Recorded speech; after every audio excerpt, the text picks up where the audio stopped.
When the cattle are prowling and coyotes are howling under the western sky, when the cowboys are singing and spurs are a-jingling as down the trail he rides.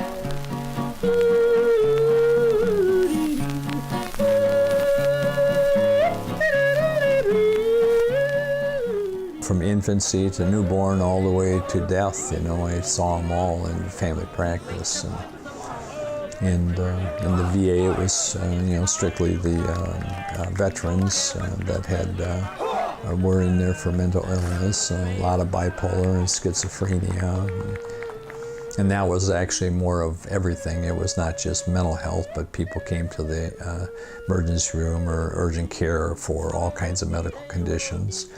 And then I ended up in long-term psychiatric care. So these are people that were institutionalized. Some of them were institutionalized for 10, 20 years. They'd never, you know, be able to live independently or in a group home or anything. They had to be, you know, in a supervised, locked facility, you know. So, and then my last job before came here was more adult medicine. She'll increase her insulin to 20 units. She'll increase her insulin to 20 units, period. She has an appointment with diabetic education. I enjoy the adult medicine. It's a lot of work because there's a lot of things you got to deal with in every visit.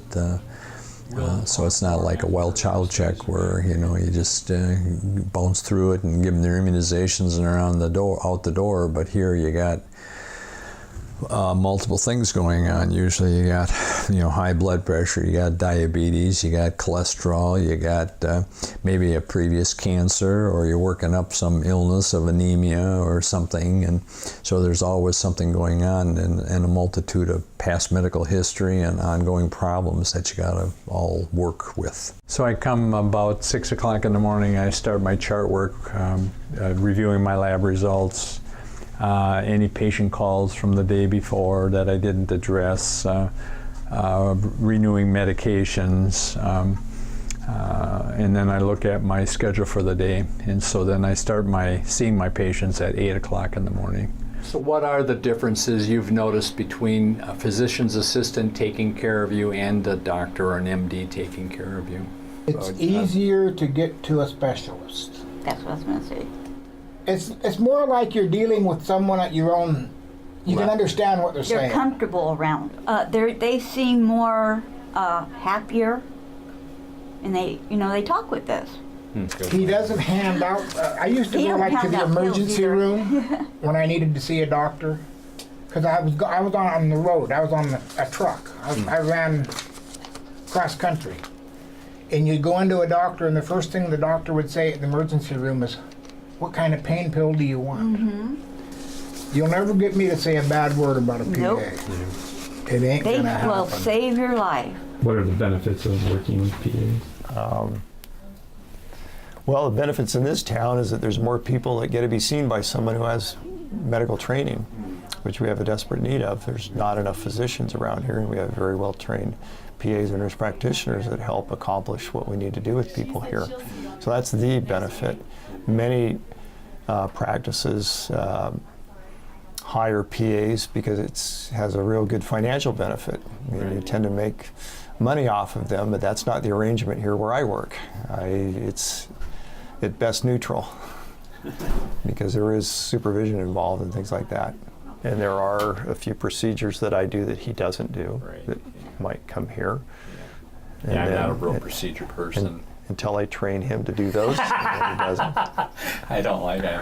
I'm lazy. He's cognitive. That's right, I'm cognitive. And then usually get an hour and a half to do that, to catch up at noon, and then I'm back seeing patients till 5 o'clock, and then finish up my day with my dictation and stuff. And usually I'm done by about 6 o'clock, so it's a 12-hour day. Yeah, we have a lot of fun. I'm always noted at the clinic as the one with the laugh, and patients will say that when I went my offices are next door to each other, so there's just a wall separating my two offices, or exam rooms, and so I'll be in one exam room, and then I'll go into the other exam room, and just like last week, the one lady says, "Dick, I sure like listening to your laugh when I'm sitting here," so they can hear me, but It's therapeutic. it is good. Yeah, I think it is really therapeutic. Well, they find laughter makes you live longer. And what are those? These are eggs. One of our people that work here has chickens and ducks, and so I buy some from her every so often. Can I see them? Sure. These are Duck eggs. okay. So when are you gonna use them for? Probably use them for baking, mostly baking. Yeah. And what is your philosophy on healthcare? My overall philosophy on healthcare, the biggest problem we have in this country for healthcare is that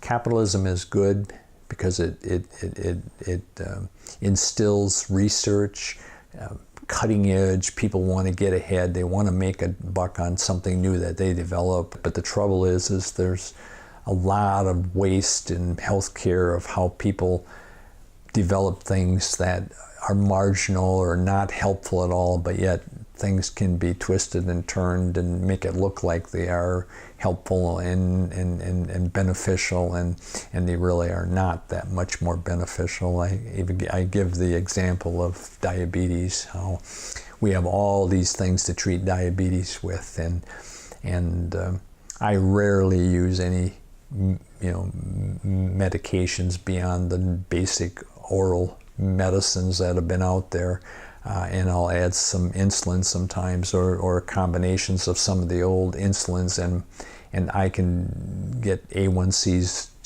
or how you control diabetes just as good as people who use all these expensive new technological preparations for diabetes. And a lot of it has to do with education and learning to tune your medicines to how that patient lives his day. It's a lot harder to change a patient's behavior, but it's a lot easier to modulate your treatment plan around how they live their life. Granted, they have to make some changes, but yet you have to accommodate and not make a rigid structure for them on how they have to take care of it. And so, I always do really well on how I percentage of my diabetics are controlled, and it's not because I use all the fancy drip medications and stuff, but I use the basics, but learn how to use them appropriately with each patient.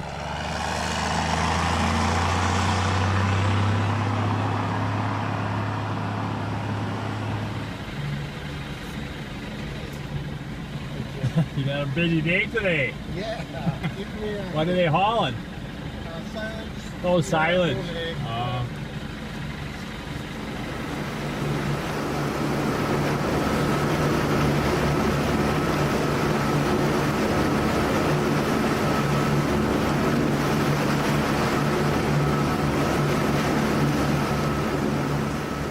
So that's a big thing with capitalism, is that everybody's trying to make a dollar, and they make their medications or their products sound like these. This is the one that you use for you, and I can't believe how many medical providers get sucked in to utilizing certain things for patient care, and that's one of the reasons we have such a problem with opioid addiction in this country, is because the providers got sucked in, and they were told that, this medicine's, say if you use OxyContin and you use it, then you don't have to worry about valleys and spikes, that these people will always have this in their bloodstream. And the trouble is common sense tells you that this stuff is addicting, and when you get so much and doesn't work anymore, you want more. And then to get these people off this medication. And now we have this big problem. And so part of it is the provider's fault by not being smart enough to know what's right or wrong, and part of it is the pharmaceutical companies and these committees that are biased, that recommend what we should do to take care of patients with certain chronic problems such as pain.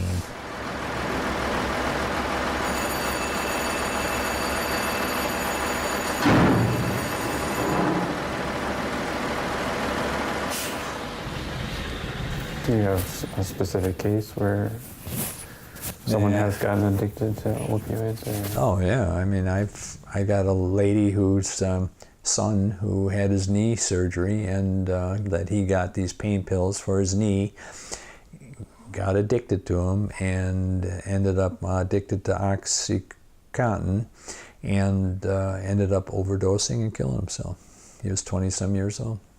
Yep. And this is nothing new. I mean, you can find these stories all over the place. And yet, medicine hasn't said anything and raised their hand and said, I'm guilty, this is our fault for following these recommendations and listening to these pharmaceutical companies. Nobody wants to take the responsibility for making bad decisions. Yeah, so.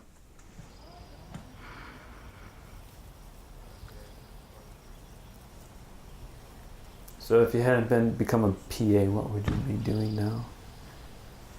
Probably, I mean, if I was naive at the time, instead of being a PA, I probably would have went on to be a physician. Yeah. I can remember my parents, and their friends would talk about, seeing the doctor, and then this person had something wrong, and nobody could figure out what it was, and so I was going to be this superhero that would figure this stuff out. Yeah.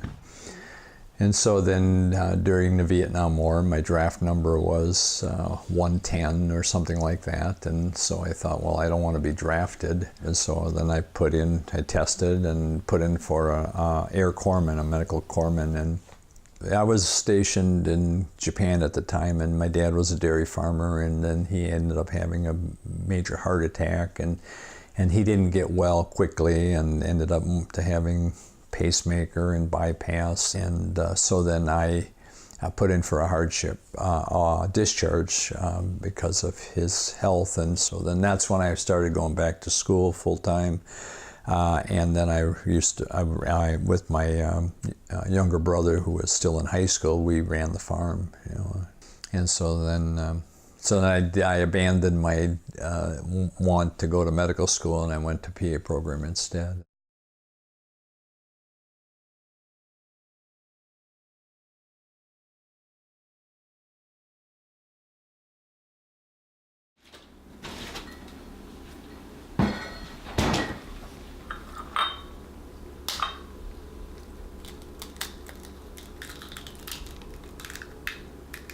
See how thick the yolk is, or the white.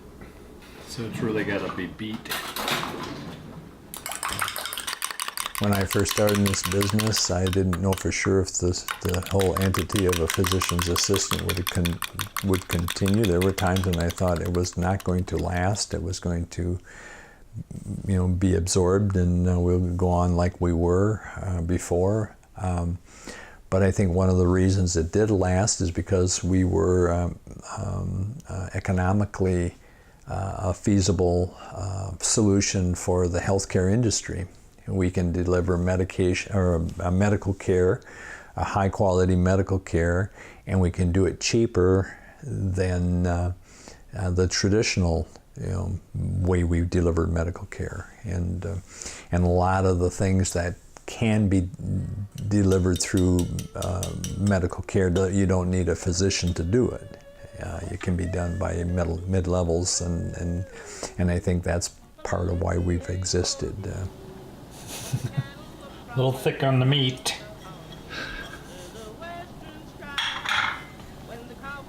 cheese. Is this healthy? No.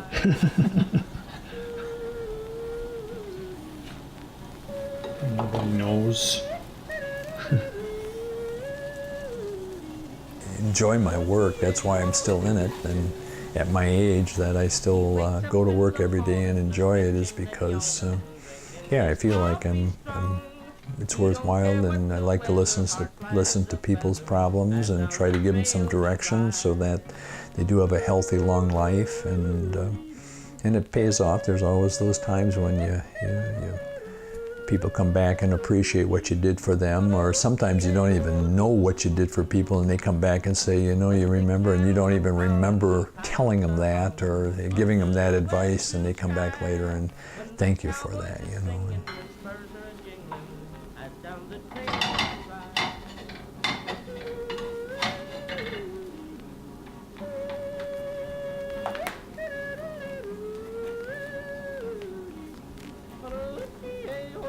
There you go. Duck ache from work goes back to work. Energy to take care of your patients. The energy to take care of my patients. Any leftover cholesterol medication I use.